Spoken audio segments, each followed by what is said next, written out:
Good morning, everyone. I'm Congresswoman Grace Meng, all the way from Queens, New York. I want to say a special thank you to our caucus chairman, Hakeem Jeffries, and to our small business chairwoman, Nydia Velasquez, and their teams for putting together this important event. We are here, of course, to celebrate the passage of a monumental and historical piece of legislation in the Build Back Better Act, and to implore the Senate to take up this piece of life-saving piece of legislation as soon as possible.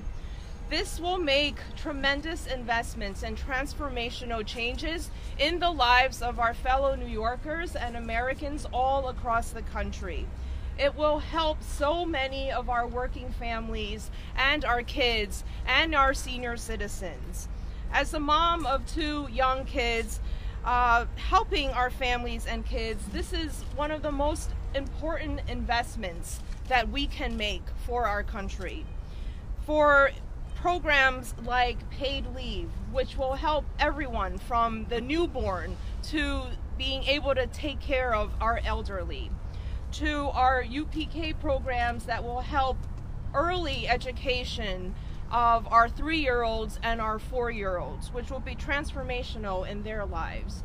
For child tax credits expansion, like Carolyn Maloney said, which will help lift so many of our kids and families out of poverty.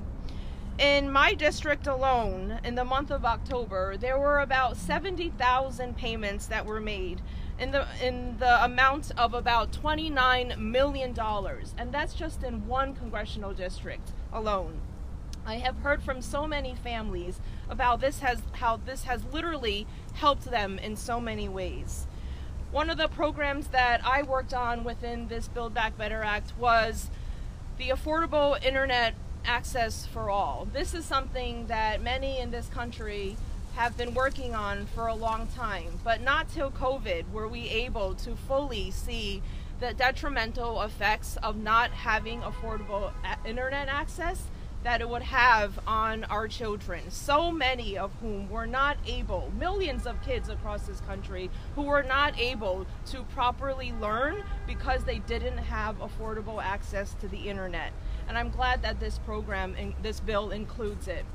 We talked about climate change. This is something, of course, that is one of the most existential threats that our country and our future generations are facing. But this has been, in the past few months, something that is very personal to me and my district, especially after Hurricane Ida, where we saw 6 of our constituents die because of the floodings and the drownings.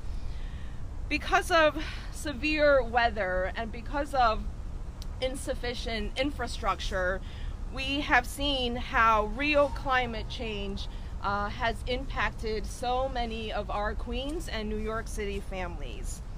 Passing the Build Back Better Act means that no one will be left behind. Our most essential workers, our moms, our grandmas and our grandpas, they need more than just a holiday once a year. They need more than just applause every day at 7 p.m. and that includes our home healthcare workers as well.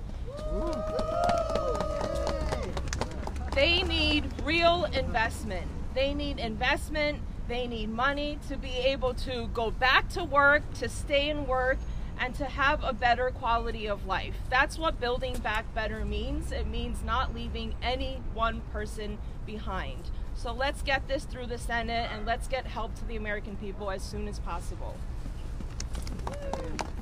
Next, I'm honored to call up a fighter on so many issues, including our immigrant communities, Congressman Adriano Espaillat.